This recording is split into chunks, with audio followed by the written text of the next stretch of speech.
Welcome everyone, this is Alex Burke from the Salem Museum and Historical Society. And for this week's episode of White Glove Wednesday, we're here to take a look at the two artifacts right beside me. And these two faces staring back at you are different artist renditions of Brigadier General Andrew Lewis. And you may be asking yourself, why do they, although they're portraying the same person, not really look alike? And that's a very easy answer.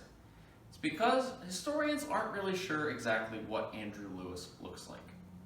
That's because during his lifespan from 1720 all the way to 1781, he never sat for a known portrait outside of the silhouette of his head.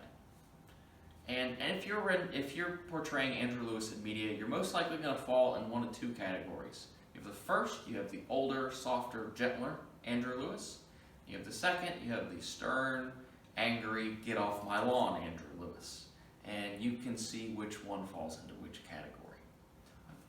Historians debate what his actual appearance was, and one historian has described him as a man of reserved manners and great dignity of character, vigorous intellect, unquestionable courage, who inspired confidence, but there was nothing showy or attractive about him.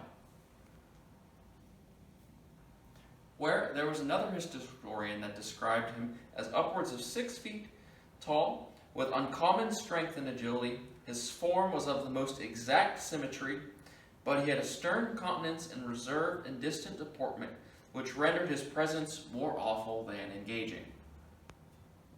You can easily see how each description fits the two portraits, the two renditions seated beside me.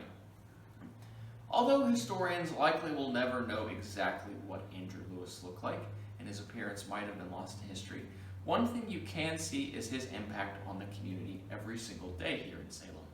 It's because when Andrew Lewis came here in the mid-1700s, he set up his estate of Richfield.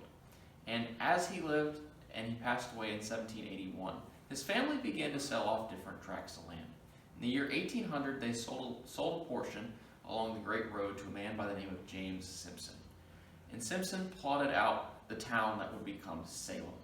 And without Andrew Lewis coming to the community itself, it's likely that Simpson might not have purchased and plotted out the town of Salem exactly right here. And it's a really important thing to remember Andrew Lewis connecting us to our founding, his connection to our founding. That's going to conclude it, everyone, for this week's episode. Thank you so much for tuning in. This was Alex Burke from the Salem Museum and Historical Society. I'll see you next time.